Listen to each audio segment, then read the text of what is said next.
e mudou bastante as coisas.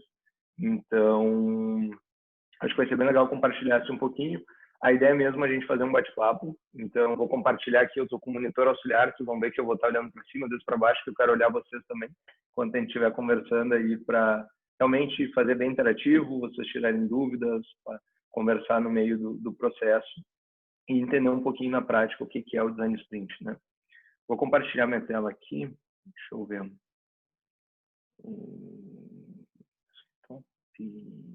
Aqui. Oh, meu Deus, tem que liberar acesso no Mac, porque eu formatei ele. Só um pouquinho. Vai abrir aqui o acesso, eu vou ter que sair e entrar de novo. Ah, não tem problema. Tá, já voltei, pessoal. 30 segundos.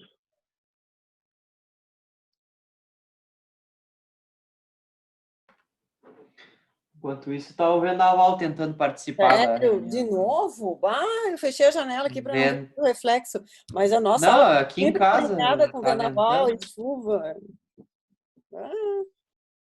Pessoal, aproveitem. O Bruno foi o meu aluno de SI. Tá? Eu dei aula para ele alguns anos atrás. Ele já é formado, tem a sua própria empresa. E é um cara muito legal, assim, que se vocês quiserem conversar sobre empreendedorismo, tudo, startup, aproveitem aí que o Bruno tem bastante experiência para compartilhar com vocês. Estou fazendo propaganda, Voltei, pessoal. Estou fazendo propaganda. Muito obrigado. Estão vendo minha tela, pessoal? Sim. Deixa eu jogar isso aqui para o lado. Peraí. Tá, agora sim. Agora estou vendo vocês. Estou mostrando a apresentação.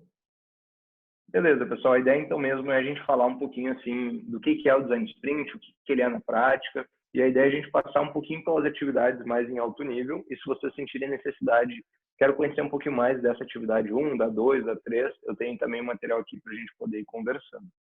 Mas, então, me apresentando, eu sou o Bruno Bulso, sou diretor de operações aqui na Kolbe, sou um dos sócios também, então estou desde aí do início da empresa. A Kolbe é uma empresa focada em desenvolvimento mobile, mas também sistemas web. E eu sou formado em Sistemas de Informação pela PUC, me formei em 2017 e depois não aguentei a saudade da PUC. É real, dá saudade, parece que não dá, mas dá saudade quando termina. Voltei para fazer um MBA na PUC, fiz um MBA de negócios e estou finalizando um MBA de gerenciamento de projetos e negócios digitais junto com a Alessandra. Vale muito a pena fazer. Aqui eu botei meu LinkedIn embaixo, como a Alessandra falou, assim, podem me procurar, podem mandar mensagem. Eu adoro conversar, falar de negócios, falar de sistema, então podem me chamar. Embaixo eu botei um link ali da GUP, que é onde a Kolbe tem vaga, então usando aí para fazer um merchan. Temos vagas de dev em aberto, temos outras oportunidades também, dá para acompanhar um pouquinho mais da empresa. Mas vamos lá, vamos falar então o que é o Design Sprint. Alguém aqui já ouviu falar de Design Sprint? Alguém já participou de uma imersão de Design Sprint? Estou olhando para cima, mas é para ver vocês, tá, pessoal? É os dois. Agora é a hora que vocês têm que interagir comigo, pessoal. Agora é a hora que alguém disse que já participou. Acho que ninguém participou. Agora é a hora do Alessandro vir dar a chance dele lá. Ó. Vai, Alessandro, participou ou não participou? O pessoal começa meio tímido, sabe? Tava falando multado aqui. Não, eu nunca ouvi falar, só a primeira vez eu ouvi a professora Alessandra falar, mas me pareceu a ideia assim muito boa.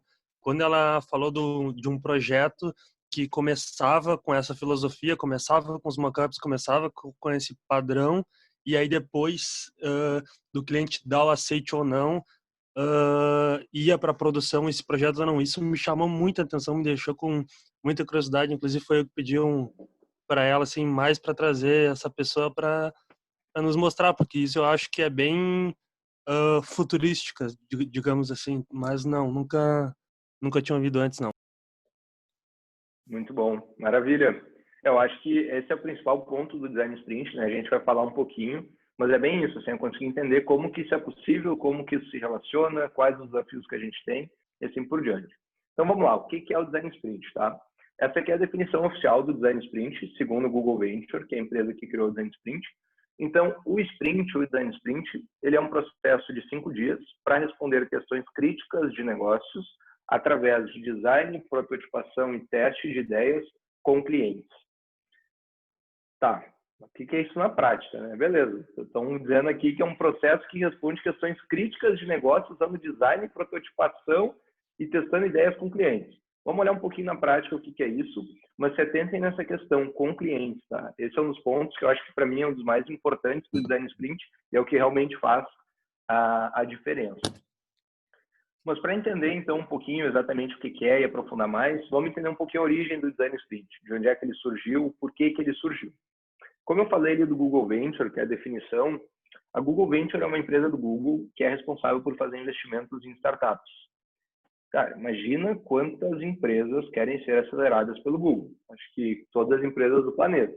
E o Google, ele precisava fazer um processo de validação junto com essas empresas para entender se ela tem um fit com o mercado, para entender se realmente é uma ideia que pode funcionar. E eles precisavam fazer isso num curto período de tempo. A Google Venture não pode ficar 6 meses validando se aquele negócio vai dar certo, ajudando aquela empresa a acelerar. Tem que ser muito rápido.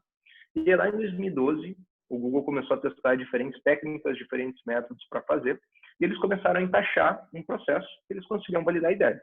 Aí foram testando, 2014, 2015 foram evoluindo, até que eles chegam em 2016, 2015 para 2016, e lançam esse livro no mercado chamado Sprint. Tá? Esse livro, o autor, ele é o Jake Knapp, ele é um dos funcionários da Google Venture que participou de todo esse processo, e o Google vai ao mercado com esse livro e diz assim, pessoal, nós criamos uma metodologia, essa metodologia funciona, nós estamos rodando com ela há vários anos, e eu quero mostrar para o mercado como é que é para as outras empresas fazerem igual. Então, esse livro, ele é o guia do Design Sprint. Quem comprar esse livro, quem ler esse livro, vai saber fazer um Design Sprint do início ao fim, vai entender as etapas, vai entender a importância e vai funcionar muito bem. Então, o Design Sprint ele surgiu para isso. Era uma forma que o Google precisava usar internamente para validar ideias de outras empresas, e eles buscaram criar uma metodologia ao longo de alguns anos. Tranquilo, pessoal? Uhum. Tranquilo. Mas no que eles se basearam, né? Alguém já ouviu falar do Design Thinking, do Double Diamond, do diamante duplo que nós temos do Design Thinking? Muito, muito, muito na faculdade. Muito na faculdade? Meu Muito Deus bom. do céu. Em que Eu tive uma... disciplina? Em que Nossa, disciplina, cara? não tem uma disciplina que não fale sobre isso, sério. Não aguento mais olhar para esse negócio. Tá, eu já vou passar o slide, prometo. Tá bom, bem rápido. O que é isso aqui, tá? O que é esse processo? Já que vocês viram na graduação, eu vi umas 2 cadeiras também na graduação. Basicamente, ele fala em divergir e convergir. Então, tu diverge, tu começa a pensar em diferentes soluções, tu converge de novo, aí tu expande novamente, tu converge para um único resultado. O que isso guia, né? Bom, tu vai estar trabalhando num grupo, tu vai abrir um leque de opções, tu vai definir, tu vai abrir outras possibilidades, tu vai definir. E ao longo disso, tem algumas etapas. O que o Design Sprint trouxe e incorporou do Design Thinking? Também essa metodologia do descobrir, sendo mais divergente, definir, sendo mais convergente, desenvolver, sendo divergente e convergir, entregando. Só que ele faz isso dentro de uma semana. Então, ao longo dos dias, tu começa no início abrindo para várias opções, depois tu escolhe qual que vai ser o teu foco. Depois tu abre para diferentes opções e tu escolhe qual que vai ser o teu resultado final. Então, ele também trabalha em cima disso. Então, hoje, se a gente for olhar o Design Sprint, ele é uma derivação do Design Thinking. Tu pega o Design Thinking, trabalha outras atividades, outras metodologias, mas incorporando isso como base. Beleza? Vou pular agora os diamantes, esqueçam os diamantes. Eles não voltam mais, voltam levemente lá no final, mas vamos passar isso adiante. Beleza, então a gente tem uma metodologia, a gente sabe que ele vai resolver respondendo questões críticas, ele foi criado pelo Google para resolver esse problema das startups, mas qual o real objetivo do Design Sprint? Aqui a gente tem um ciclo de 4 etapas, que a gente pode considerar que esse é um ciclo natural de desenvolvimento de uma ideia e pode ser um ciclo natural de desenvolvimento de uma ideia de software também. Para quem teve cadeira na DM, vocês tiveram cadeira na DM, pessoal? Sim. Sim. Tiveram o ciclo PDCA, Plan, Do, Check e Act? Não. Tá, o ciclo PDCA, ele é usado na indústria, que é tu planeja, tu executa, tu mede, tu corrige e tu executa de novo. Ele é muito usado na indústria, mas no software, vamos se atentar a essas 4 etapas, são 4 etapas principais. A gente tem uma parte de ideação, então vamos pensar assim, queremos desenvolver um aplicativo. Bom, eu tenho uma ideia, eu quero fazer o novo Instagram. Beleza. Tenho uma ideia, vou pensar nessa ideia, vou construir. A etapa 2 é o desenvolvimento. É a etapa que eu digo que é a mais cara e a mais demorada, porque às vezes tu vai passar 6 meses, 1 ano fazendo software. Depois que tu constrói isso, tu vai ao mercado e lança, então tu faz o teu lançamento do teu sistema, e depois tu começa a aprender com os teus usuários. Então, beleza, fiz o lançamento lá, vamos pensar que em dezembro desse ano eu vou lançar o meu concorrente do Instagram. Em janeiro, fevereiro e março eu vou entendendo como é que é o comportamento de uso, eu vou vendo qual a aceitação, que funcionalidades o pessoal quer, e eu penso uma segunda versão do meu sistema. E eu entro de novo no ciclo 1, 2, 3, 4. Tranquilo até aqui, pessoal? Sim. Sim. O que o design sprint faz, tá? Vamos pensar aí no ciclo natural. Estou falando para vocês, vou construir o meu novo Instagram, em dezembro eu lanço. Então agora eu estou em setembro, com a minha ideia. Eu desenvolvo em dezembro. Em dezembro eu lanço ele, vou ao mercado, e eu começo a aprender como usuário lá em janeiro, fevereiro, março. E quando eu chego na etapa 4, eu entendo que o meu usuário não queria isso que eu propus. Aquela funcionalidade que eu achei que ele ia adorar, eu quis fazer um novo Stories, ele não quis aquela funcionalidade. Ele não gostou, ele não usou. O que aconteceu ao longo desse processo? Eu perdi até fevereiro e até março do ano que vem para entender que ele não queria aquela minha funcionalidade. Eu gastei tempo, eu gastei dinheiro, eu joguei a minha ideia para um caminho que o meu usuário não queria. O que o Design Sprint se propõe fazer? Ele diz assim, beleza, estamos na parte de ideação, mas a gente vai ter que pular para a etapa 4. Eu preciso aprender com esse usuário. Então, o Design Sprint propõe que tu vai ficar iterando entre a etapa 1 e 4 até tu entender exatamente o que o teu usuário precisa. Então, enquanto tu não tiver certeza e não tiver assertividade do teu desenvolvimento, tu não programa. E por que isso é tão importante? Porque a parte mais cara de um projeto é o desenvolvimento. Então, tu economiza tempo, tu economiza time, recurso, e tu entende um pouco mais do teu usuário.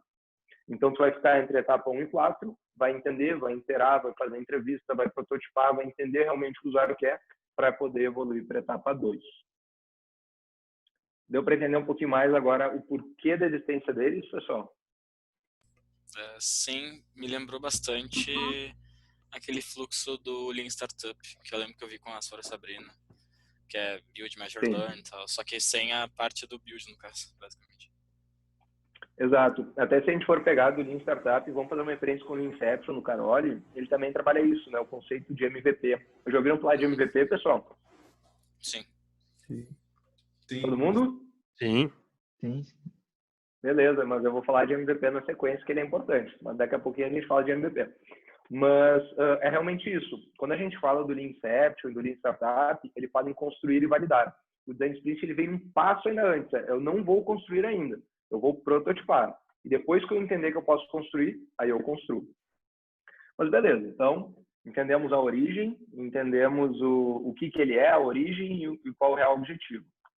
Mas qual que é o principal desafio que a gente tem para resolver? Se fosse fácil, estava todo mundo fazendo. Qual é o principal desafio que a gente tem? Vamos falar um pouquinho de MVP aqui. Todo mundo já viu essa imagem? Não. Eu não. Não. Tá, perfeito. Muito obrigado, pessoal. Vou poder explicar ela agora, não vou precisar pular. O que é o conceito do MVP, tá? Vamos pensar nesse cenário aqui. Chegou um cliente para vocês têm uma indústria de automóveis. Aí chegou um cliente para vocês e falou assim, olha, pessoal, eu preciso ir me locomover do ponto A para o ponto B. As aulas voltaram, eu preciso ir para a PUC todos os dias. Preciso ir para a PUC e voltar. E eu gostaria que fosse um carro. Pô, eu me imagino andando de carro. Eu acho que um carro vai ser legal para eu poder ir para a PUC. Beleza. O que acontece no primeiro cenário? Esse dono da loja, né, esse dono da fábrica de automóveis, ele pensa assim, pô, essa pessoa precisa de um carro. Beleza, eu vou construir um carro. Aí passa um mês, ele entrega uma roda.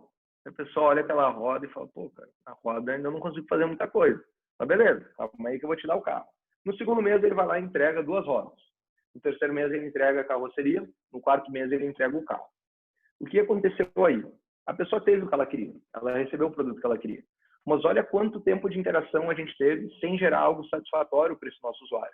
A gente não resolveu o problema dele. Ele precisava se locomover do ponto A para o ponto B. Eu levei 4 meses para resolver o problema dele. Mas eu entreguei o que ele queria. No final, ele ficou feliz, mas ao longo do processo ele não ficou. O que é o segundo exemplo, tá? O segundo exemplo é assim. Beleza, eu entendo que a pessoa precisa se locomover do ponto A para o ponto B. E ela quer um carro. Mas eu não consigo entregar um carro direto. Se eu for fazer um carro, eu vou demorar muito para entregar esse carro. Então, eu vou te dar um patinete. Olha, patinete ainda não é o que eu quero, mas te agradeço. Consigo ir do ponto A para o ponto B. Consigo ir para a PUC e voltar. Beleza. Então, cliente, espera mais um pouquinho que eu vou melhorar o teu produto. Passa um mês, eu entrego uma bicicleta. Bom, melhorou um pouquinho. Ainda não ganhei meu carro, mas melhorou um pouquinho. Passa um mês, eu entrego uma moto para esse meu cliente. E passa mais um mês, eu entrego o carro. Claro que se a gente for olhar, aqui é um exemplo lúdico, né? Se a gente olhar na vida real, esse carro vai demorar mais para ser entregue. Não dá para entregar tudo isso e mais o carro no mesmo tempo. Então, varia 6, 7 meses para ser entregue. Mas o que aconteceu aqui?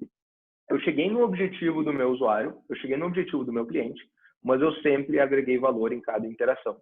Então, no patinete eu resolvi o problema dele, na bicicleta eu resolvi o problema dele, na moto eu resolvi o problema dele para chegar no carro. Qual a diferença? Satisfação do cliente ao longo desse processo. Faz sentido, pessoal? Sim, Bastante. Muito.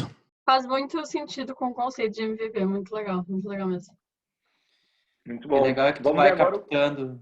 vai captando mais clientes nesse meio tempo, porque tu tem um produto de valor. Tu sempre vai deixando o Verdade. cliente satisfeito também, né? Com esse padrão, tu sempre vai deixando o cliente satisfeito. Ele sempre vai conseguir se locomover. Não é da perfeição como ele queria, mas melhor tu deixar ele um pouco satisfeito do que tu deixar ele satisfeito só lá no final, né? Meio que vai ganhando a Exatamente. confiança do cliente também.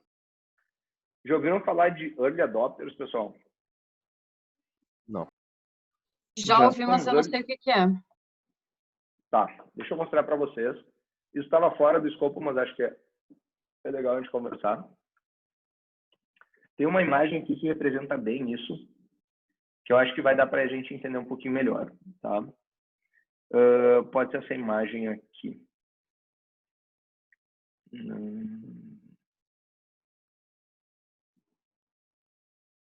Dá para ver bem a imagem aí, pessoal? Sim. Tá. O que são os early adopters? Tem os innovators primeiro, mas os innovators é um grupo muito restrito. Early adopter é aquele usuário que ele é o primeiro usuário que vai comprar a tua ideia. Então, tu vai chegar com uma ideia e ele vai dizer, cara, eu quero. Não, eu vou testar. Não, me dá que eu vou testar. Quem que é um early adopter, por exemplo, do Nubank? É o cara que o Nubank chegou no Brasil, ele criou o cartão de crédito. É o cara que o Uber chegou no Brasil, ele foi o primeiro usuário do Uber naquele primeiro mês. Normalmente, early adopters são pessoas mais novas. São pessoas de 20, 25 anos, 18 anos, e agora cada vez mais novo. Né? São as pessoas que vão comprar a tua ideia. E quem vai comprar a tua ideia do patinete é o early adopter. Esse cara aqui para o final, esse cara aqui que ele precisa ver acontecer para crer, talvez ele vai entrar só no carro. Mas tu já está conquistando alguém no patinete, tu já está evoluindo. Um exemplo disso, eu trago um exemplo familiar que eu tenho no meu pai. Eu baixei o Uber na primeira semana que o Uber veio para o Brasil. O meu pai começou a usar Uber faz uns 6 meses. Ele está aqui no finalzinho do funil.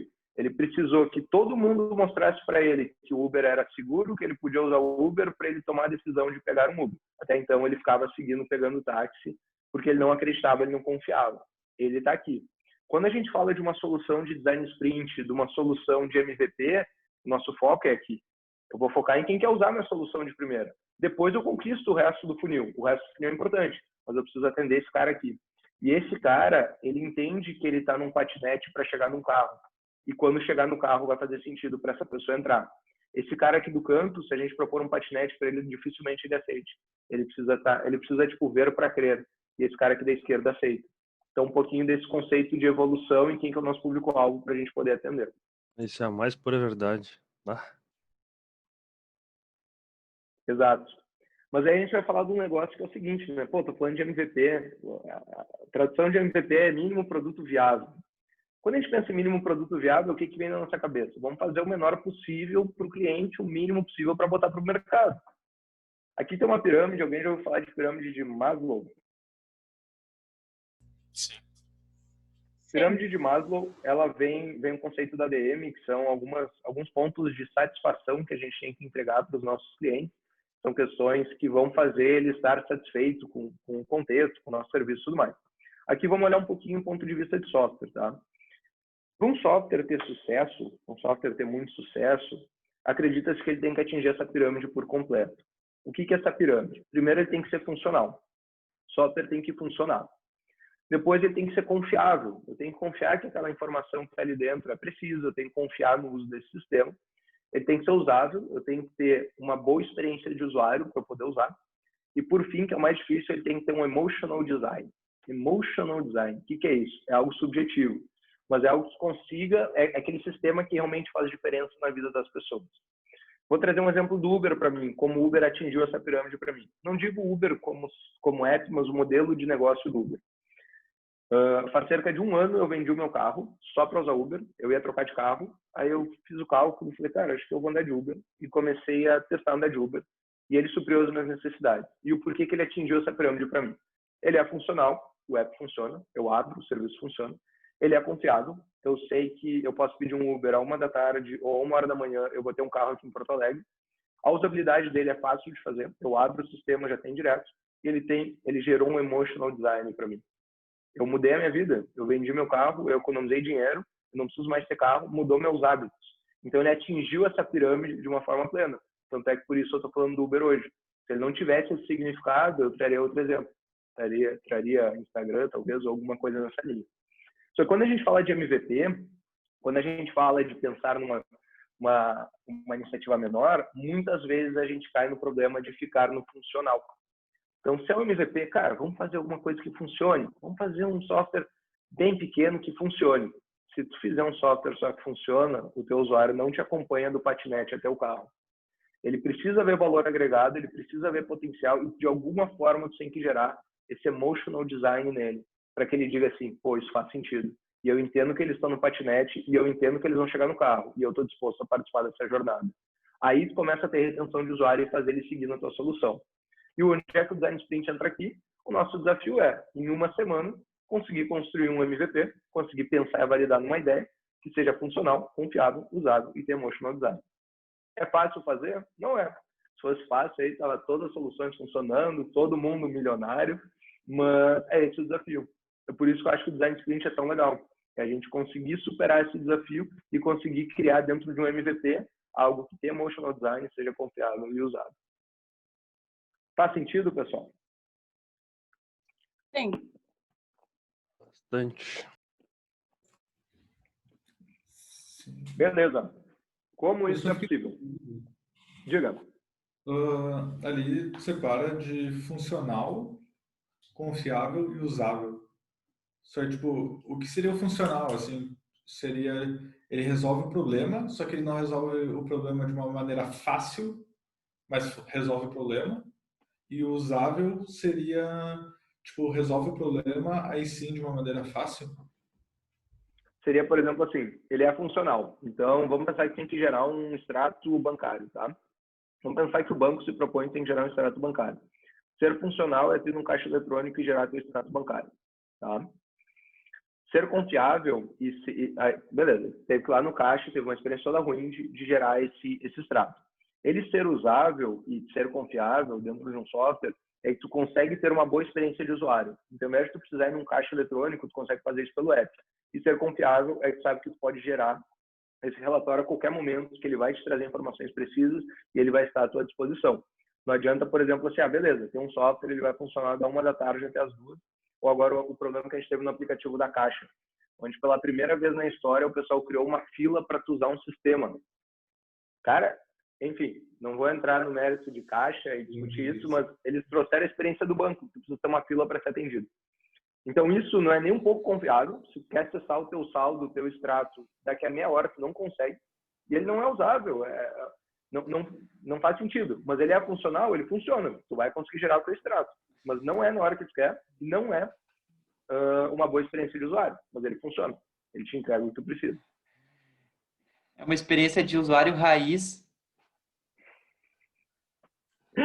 Mais ou menos isso. É mais ou menos isso. Se sente como se tivesse uma agência. Eu tive essa experiência também, porque uma parte do meu fundo de garantia foi para lá, né? E eles acabaram criando a conta digital. Horrível. Horrível. Sim, acho que eu demorei uns 15 dias para conseguir fazer um pagamento usando o Caixa Tem. Horrível. Na V2 eles vão colocar mais de uma fila, daí tu tem o risco de pegar a fila errada e ter que entrar na outra depois. Tem que ter preferencial, não. Mas isso é ser funcional, tá, pessoal? Tipo, ele funciona. A Alessandra conseguiu fazer o pagamento. Ela levou 15 dias. ele não tem uma boa experiência de usuário, ele não é confiável. A Alessandra quer pagar agora, ela não consegue. Mas em 15 dias ela conseguiu. Então ele funciona. Só não funciona da melhor maneira possível. Beleza? Então vamos lá. Como que isso é possível? Estou vendendo aqui uma promessa que nem eu estou acreditando mais que é possível que isso ocorra, né? Se fosse tudo maravilha, assim. Vamos entender um pouquinho quais são as etapas e por que isso é importante. O primeiro ponto que eu vou trazer aqui é que o Design Sprint original, a primeira versão dele, ele ocorre em 5 dias. Depois surgiu uma versão 2.0, que encurta para 4 dias. E aqui na Kolbe, nós trabalhamos o Design Sprint padrão em 4 dias e no último dia a gente adiciona User Stories. Já ouviram falar de User Stories? Sim, bastante. Maravilha. Então, vocês devem entender o motivo e o porquê que ela está aqui, né? Porque realmente é muito importante para o sistema e a gente precisa sair dessa semana com isso fechado com o cliente. Mas nossas User Stories ficam para sexta, não é algo padrão do Design Sprint. Vamos focar um pouquinho no Design Sprint. Na segunda-feira, nós temos, então, uma parte de entendimento. Na segunda-feira, a gente vai entender, primeiro, qual problema a gente quer resolver, o que a gente realmente se propõe a resolver, qual o cenário que a gente tem, quais são os desafios, para onde a gente quer seguir. Na terça-feira, a gente começa a pensar em possíveis soluções. Então, a gente divide a equipe. Se é uma equipe maior, depois eu vou falar um pouquinho sobre o time. Se é uma equipe um pouco maior, a gente divide a equipe, senão a gente segue numa equipe só. E a gente começa a desenhar, começa a propor diferentes soluções, começa a fazer desenho de tela, para na quarta-feira nós desenvolvermos um protótipo para que a gente possa validar isso na quinta com possíveis usuários. O que é possíveis usuários, tá? Vamos pegar um exemplo aí. Vamos pensar que a gente está falando de Instagram. Quero criar lá aquele meu novo Instagram. Na segunda-feira a gente vai entender qual é o real problema que existe, por que a gente tem que fazer essa criação. Na terça a gente vai desenhar diferentes telas, diferentes formas, diferentes fluxos para executar. Na quarta, a gente vai dar uma melhorada nesse desenho de tela, vai fazer um protótipo de baixa fidelidade.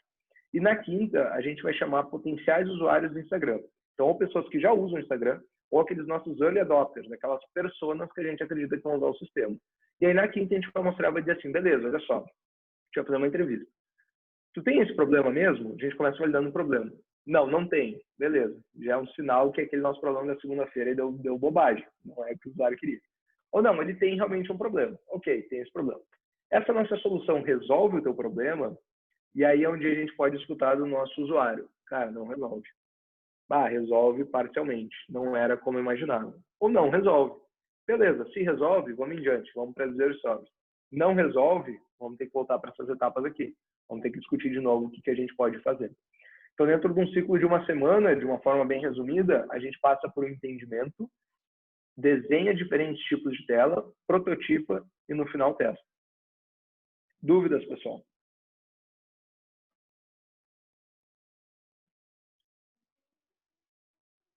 Tranquilo? Tudo certo? Eu vou entrar mais no detalhe agora na sequência.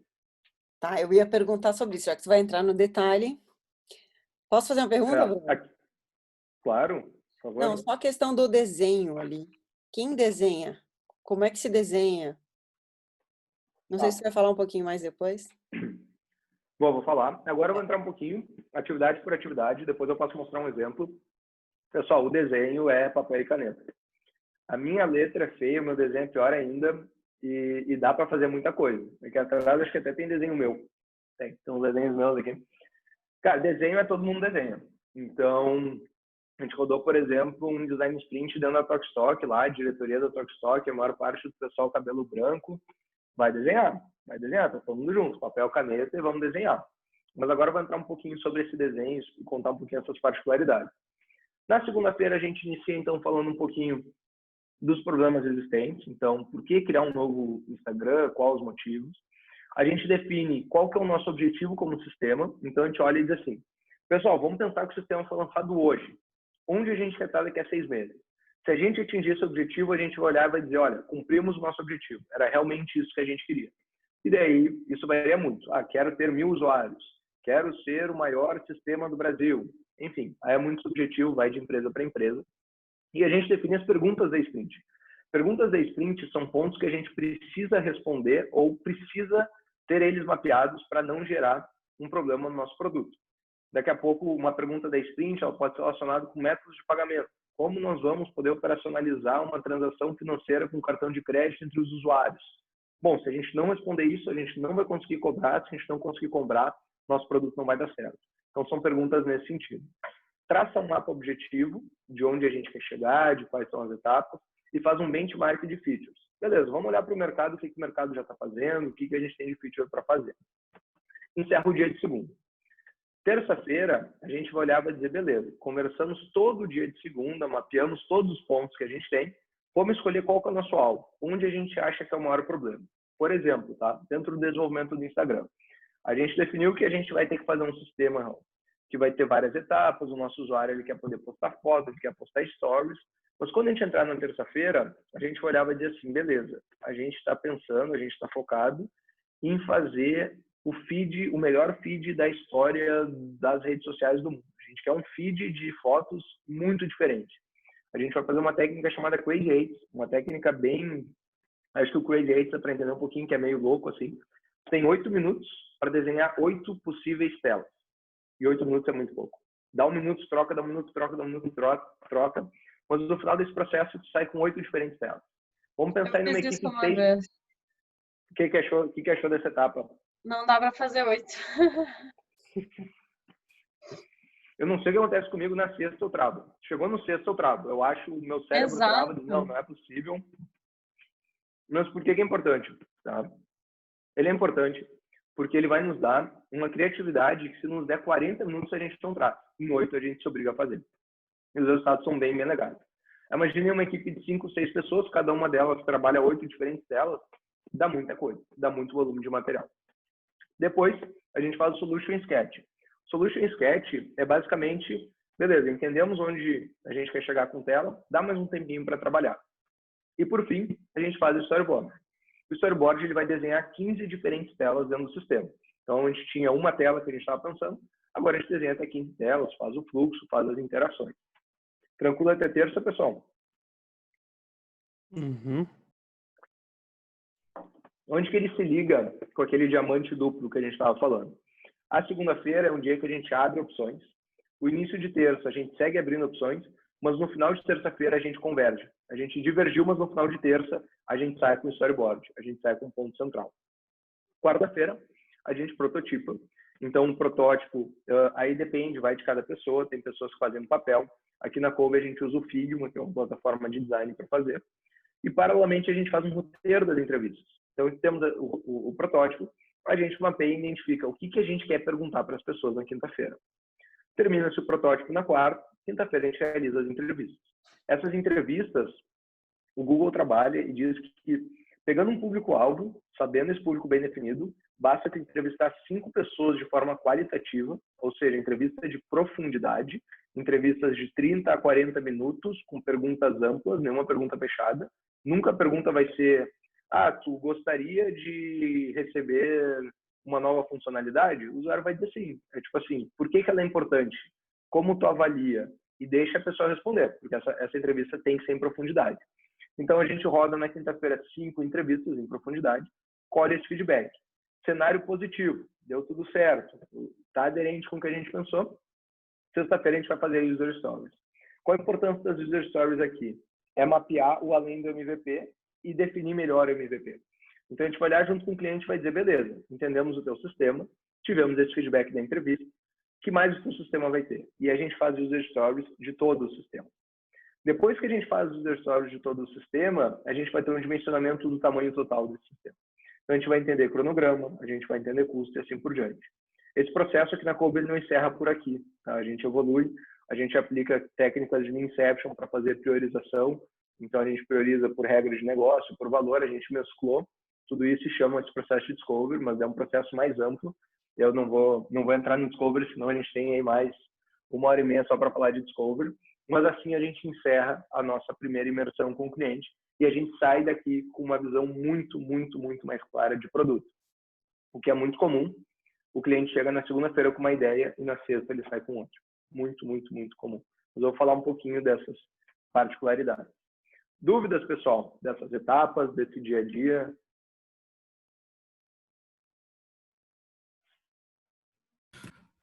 Como que vocês veem essa parte de entrevista Eu vejo que dentro de algumas empresas tem muito um pé atrás, assim, de tipo, principalmente com esse negócio de pergunta ampla para avaliar e fazer, pegar um tempo de entrevista. Como seria essa parte, assim, dentro de uma empresa? Tá. Tu diz de reservar um horário para fazer uma entrevista, por É, exemplo? exatamente. Tipo, tem um momento de entrevistas, assim, tipo, vocês fazem essa entrevista, vocês vão até uns clientes, assim, umas pessoas de um certo nicho, é dentro da empresa, como que se... Perfeito. Essas entrevistas a gente sempre tenta pegar pessoas que não são do nosso ciclo próximo ou da empresa, porque essas entrevistas elas têm que ser o mais fiel possível, né? Então tem que ser, tipo, não pode ter influência em cima disso. Normalmente, hoje a Kobe atuou, acho que a gente já fez mais de 30 design sprints aí pelo Brasil, o cliente traz o público-alvo para ele entrevistar, tá? Porque é difícil a gente ter essa aderência desse público-alvo e conhecer todo esse público. Agora a gente está fazendo um projeto para um porto, um terminal de carga e descarga de líquidos e grãos do Paraná. Tem que entrevistar os caminhoneiros, os motoristas de caminhão que vão naquele porto para entender a experiência deles. A Kobe muito dificilmente vai achar esse cara. Então ele já tem uma lista de indicações de pessoas que eles trazem e aí faz parte do nosso escopo já programado realizar essa entrevista. E a entrevista, por mais que ela seja ampla, a gente define os principais fluxos e pontos que a gente precisa entender desse cliente, que a gente precisa entender desse entrevistado. E no final a gente consolida tudo isso num board, num quadro e pondera todas as avaliações para ter uma visão desses 5 entrevistados sobre os principais pontos que a gente buscava, que a gente busca. E seria, tipo, pensando em Pode perguntar, falar. poderia ser alguma coisa, tipo, aquelas perguntas, marque de 1 a 5, onde 1 é nunca e 5 é sempre. Ou, tipo, alguma coisa assim, ou é realmente campo aberto, que a pessoa vai pegar e falar e tal? É escopo aberto. Essa pesquisa de 1 a 5, a gente também faz, mas ela é uma pesquisa que a gente diz que é mais quantitativa. Então, a gente faz um formulário no Google e libera para 300, 400 pessoas para tirar isso. Mas as pesquisas são bem amplas mesmo. Deixa eu abrir aqui um para vocês, para mostrar. Deixa eu ver se eu estou com o meu drive logado aqui. Deixa eu pegar um design sprint que já virou projeto, que não tem problema.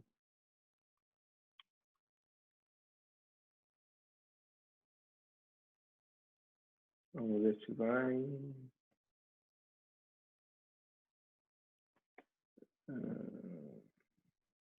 Deixa eu ver um outro aqui.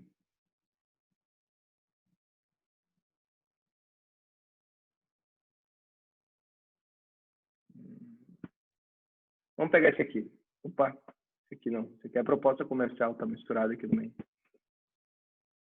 Tá, eu não vou poder abrir os de cima porque é confidencial e está em desenvolvimento ainda, mas basicamente as perguntas, elas sempre são amplas, elas nunca dão uma resposta precisa, ela nunca induz o cliente a ser algo favorável para ele.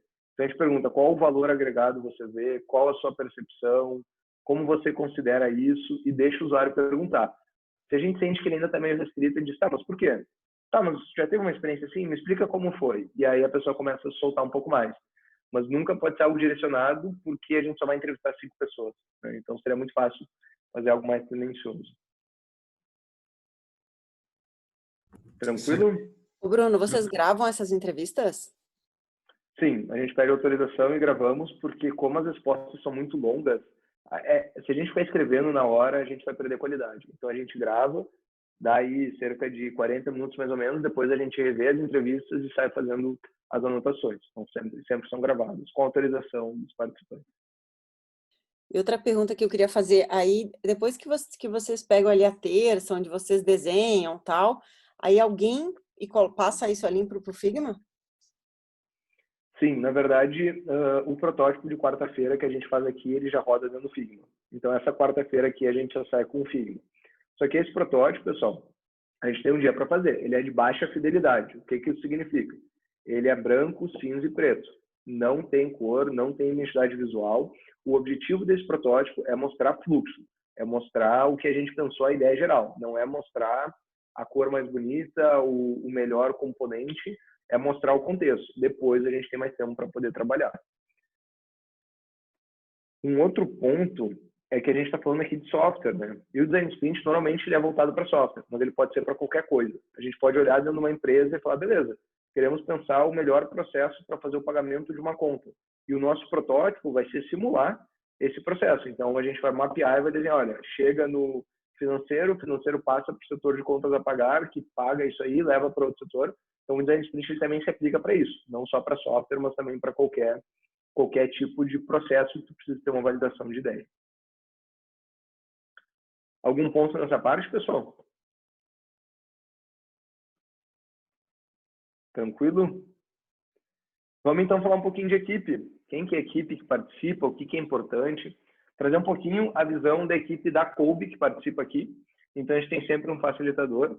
Até uns 2 meses atrás, eu era o único facilitador da Kolbe. Agora temos mais pessoas fazendo essa facilitação também. E o facilitador é responsável por conduzir as atividades. Então, ele não participa fazendo as atividades, mas ele guia para que as pessoas possam fazer essas atividades.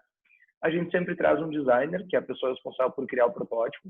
Acreditem, o designer faz chover nesse protótipo. Então, ele faz em um dia muita coisa que se eu fosse fazer não conseguiria. E a gente sempre busca com o cliente uma equipe multidisciplinar de 4 a 6 pessoas. Por que multidisciplinar? Não é clichê para falar que todo mundo se agrega, é porque realmente na prática traz benefício. Trazer o cara do financeiro junto com o cara da logística, junto com a pessoa de TI, agrega muito para a solução. Esse é o formato que a Kolbe atua e é um formato que eu acho que está bem legal assim, em termos de número de pessoas. O que na prática vai ocorrer? Tá? Vamos pensar aí que vocês estão criando uma startup, vocês querem rodar isso dentro de uma startup. Vocês vão fazer parte da equipe. No tempo que vocês conduzem, vocês vão gerar os insumos. E essa equipe vai ser os amigos de vocês, as pessoas próximas, os sócios. Então, o mundo ideal, eu vejo que seria esse. Mas na prática, pode rodar de uma forma bem mais tranquila. E o facilitador, sendo bem sincero, não menosprezando o facilitador, quem lê o livro do Design Sprint sabe facilitar. Vai ter os desafios que vai pegar na prática, mas o livro vai ajudar a conduzir por todas as etapas. Vai entender etapa por etapa. Eu passei uma visão muito macro. Depois, etapa por etapa, tem muita coisa e quem lê o livro vai ter esse conhecimento. Alguma dúvida sobre a equipe?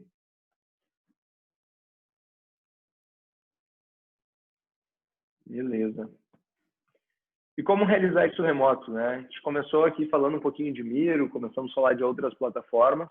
A gente adotou o Miro, tem outras que você pode usar, mas o Miro a gente gosta bastante. Deixa eu abrir o Miro aqui para mostrar. O Miro, basicamente, nós criamos um template padrão da Kolbe e quando a gente inicia esse board, ele puxa o Miro automaticamente. Oh, meu Deus, não estou logado. Vamos ver se vai por aqui, senão eu vou entrar no... Deixa eu copiar esse link aqui.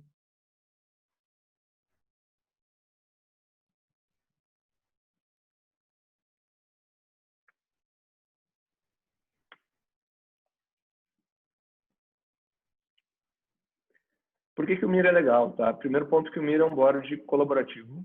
Então, tá todo mundo junto no Miro, tá todo mundo contribuindo. Tu consegue ver outra pessoa contribuindo, tu consegue ver o mouse arrastando, consegue ver todas as informações.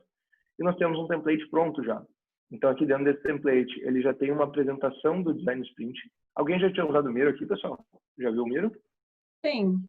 Sim, a gente usou numa das aulas, Bruno. Maravilha, maravilha.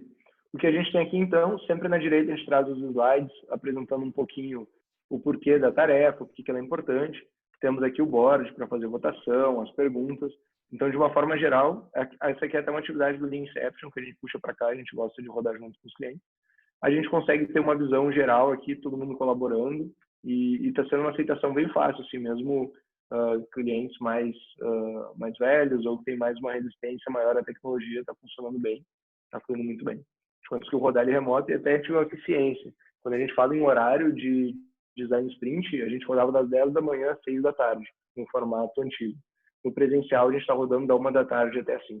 Então, a gente também ganhou aí eficiência fazendo de forma remota. Se alguém quiser também templates de design sprint, dá para criar o seu, tem vários na internet. Nós pegamos um atual, um já existente, que era free, e adaptamos um pouquinho para a nossa realidade também.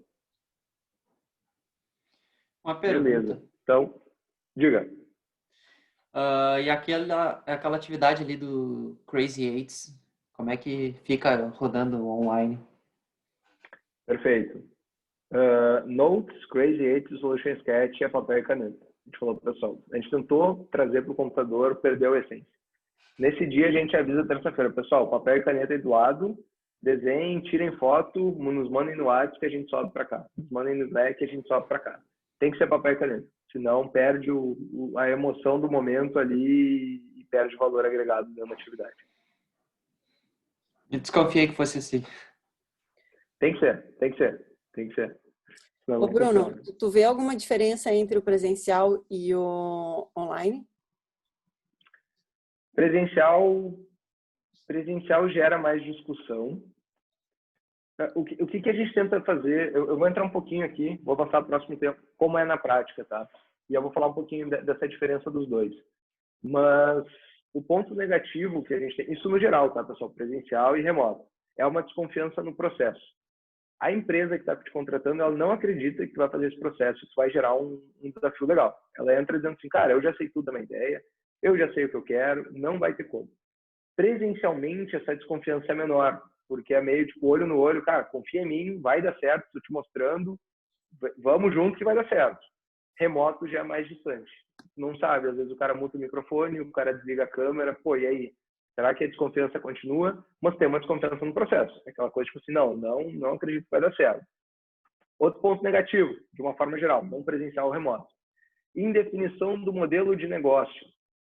Às vezes o cara tem uma ideia, a gente trabalhou um design sprint agora, o cliente ele tinha uma ideia, ele queria desenvolver um mecanismo e tudo mais de validação, a gente trabalhou junto com ele, mas ele não fazia ideia de como ia ser o modelo de negócio dele, se ia ser um mecanismo free, se ele ia cobrar, se ele não ia cobrar, e isso impactava dentro do processo.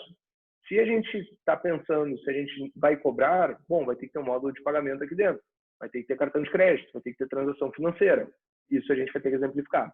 Se a gente está pensando numa versão free, vai ter que ser diferente. Então, essa indefinição no modelo de negócio é quando o cliente ele não fez o dever de casa, que é fazer uma pesquisa antes, fazer um Lean Canvas, fazer um Business Model Canvas, fazer uma validação primária da ideia, acaba sendo um problema quando a gente vai executar. Não é que não seja algo contornável, é contornável, mas atrapalha um pouquinho. Ele tem que ir com o mínimo de ideia do que ele quer, né? Exato. Pela primeira vez, desses 30 design sprints que nós fizemos, teve um design sprint que a gente teve que pausar, porque o cliente... Opa, eu evoluí aqui. O cliente estava num ponto onde a decisão é, se ele evoluísse para onde ele queria, ele teria que virar uma emissora de cartão de crédito. E se ele quisesse ir pelo outro caminho, ele iria para um caminho totalmente diferente. Ele falou, bom, peraí, não é uma questão simples que a gente vai definir em meia hora se a tua empresa vai virar uma empresa financeira. Para tu virar uma emissora de cartão de crédito, é uma logística muito grande, tem que ter muito capital aí por trás. Vamos fazer uma pesquisa primeiro. E a gente travou o design sprint e tá para retomar, acho que vai retomar em outubro, pelo que o cliente falou. Mas qual vai ser a decisão dele? Oi, desculpa? Qual vai ser a decisão dele? Ele está tentando virar uma emissora de cartão de crédito. Ele é uma das maiores transportadoras do Brasil.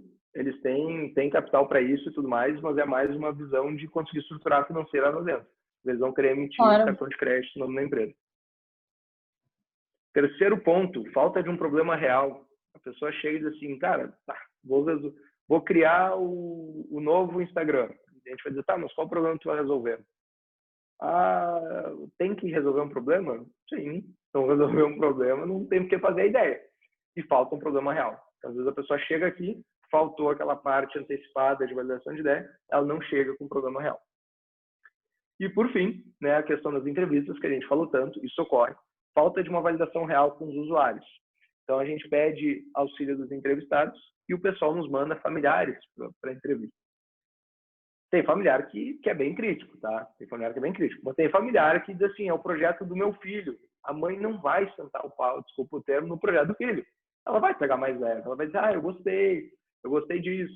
Então, às vezes, por mais que a gente fale para não fazer, às vezes no meio da entrevista a gente descobre que tem um vínculo familiar. Daí, tipo, tá, beleza. Ou tem uma relação chefe-funcionário. O funcionário não vai criticar a ideia do chefe. Ou se criticar, vai criticar de uma forma mais suave. Então, a gente começa a perder um pouco isso. Então, a gente começa a trabalhar esses aspectos também. Mas falei de ponto negativo, né? Vamos falar de ponto positivo também. Ideias pivotadas ao longo da semana. Essa transportadora que está evoluindo para um cartão de crédito, eles vieram com um conceito que eles queriam trabalhar no início. E ao longo do processo a gente viu que não ia ser viável, em forma operacional, em forma legal. Eles tinham uma lei que é contra o que eles queriam fazer. pivotamos a ideia ao longo da semana. E vários outros projetos das ideias são pivotadas também. Tranquilo esse conceito de pivotar, pessoal? O que é ser pivotado? Ser pivotada tem uma... Deixa eu mostrar uma imagem. A gente tem uma imagem legal aqui. Eu acho que imagem... Eu aprendo mais com imagem do que com texto. Deixa eu ver se tem uma imagem legal aqui. Não tem a que eu queria mostrar. Pivotar a ideia é mudar a ideia. Tinha uma que eu vi uma vez que mostrava uma árvore. Pensa que a gente está desenvolvendo aqui um caminho e aí tu bateu de frente numa parede. Ele quer fazer lá o sistema dele, mas tem uma lei que bloqueia ele. Beleza, não pode ir contra a lei, tu bloqueou. Estão vendo minha tela aqui com as minhas mãos? Sim. Tá seguindo um caminho, bateu de cara numa parede. Não tem o que fazer. O pivotar beleza, eu vou assumir um outro caminho e vou fugir esse bloqueio. Então eu pivotei minha ideia, eu mudei o meu ramo, eu mudei o meu rumo. E aí muitas ideias são pivotadas ao longo da semana. As ideias mudam de rumo. Ele está vindo para cá linearmente, opa, vamos ter que desviar, vamos ter que ir para outro caminho. Então isso é bem importante. Pensa, lembrando o propósito do design sprint. Se ele não tivesse pivotado aqui a semana, a gente fala, o design sprint é barato enterrar. É uma semana de trabalho que tu tá levando. Se ele não pivotasse a ideia aqui, ele ia pivotar 6 meses lá na frente. Ele ia ter uma solução que o software não é aderente. Ia passar 6 meses e ele olhar e dizer, opa, tem uma lei aqui que não permite que eu possa fazer o que eu quero fazer. Então agora o que tu faz? Putz, joga fora o software, vamos fazer de novo. Claro, eu levei um exemplo extremo, né, de invalidar toda a ideia, mas o design sprint vem para isso, para pivotar no tempo certo. Segundo ponto, materialização de uma ideia. A gente parte de um problema e a gente sai no final com um protótipo. Protótipo é o exemplo mais lindo de materialização de ideia para um cliente. O cliente olha e diz assim, agora eu consegui ver o meu sistema vindo. Agora eu entendi o que ele é, porque ele virou tangível. Software é difícil fazer ele ser tangível, né? Ainda mais se a gente está falando aí de uma ideia que nunca foi para o papel. No final do processo, ele é tangível, ele é palpável, ele virou um protótipo. Tranquilo? Terceiro ponto, definição de todas as user stories e diferentes interfaces. É muito comum confundir o que é um aplicativo, o que é um sistema web e o que é um servidor. Tem clientes, tem cenários que a pessoa não sabia que existia um servidor por trás disso. E aí, quando tu vai trabalhar o design sprint, tu vai trabalhar as user stories, tu consegue mostrar a complexidade do negócio. Aí tu olhava e diz, olha, bom, beleza, quero fazer o Instagram. Ok, tu vai fazer o Instagram. Tu vai ter que ter um servidor que vai processar tudo isso. Tu vai ter que ter um sistema web para a pessoa acessar, né? Se tu for fazer multiplataforma, hoje o Instagram tem. E tu vai ter vários cenários e vários contextos trabalhando ao mesmo tempo. E aqui tu começa a entender dimensionamento de preço, que é o último ponto que eu vou trazer ali. Então é importante tu exercitar isso também. Definição de um roadmap de produto, além de a gente ter com uma visão de MVP, é muito comum a gente entender no meio do processo o além que a gente quer fazer. Então vamos pensar um MVP de um Instagram, ele não teria o Stories. O Stories surgiu agora, no final, foi para concorrer com o Snapchat, ele não teria Stories. Mas a gente já sairia do design sprint pensando que teria o Stories no final. Então a gente tem um roadmap de produto. A primeira versão não tem Stories, mas a segunda versão nós teremos, ela vai ser lançada 3 meses depois do MVP, por exemplo. Então ele nos dá esse senso de evolução de produto. Identificação e discussão de melhores tecnologias. Então a gente também faz isso ao longo da semana. Beleza, queremos fazer um app. Ok, precisa ser nativo? Tem que ser híbrido? Vamos fazer um sistema web. Qual linguagem a gente usa? Vamos fazer um servidor. Qual a melhor forma de fazer esse servidor? Também são algumas discussões que a gente trata. E, por fim, entendimento do tamanho da solução, cronograma e orçamento. Ali a gente vai olhar e vai dizer, beleza, é um app, é um web, é um servidor, e a gente vai precisar de 6 meses para poder desenvolver essa equipe, esse é o cronograma, esse é o orçamento, por exemplo. Dúvidas, pessoal?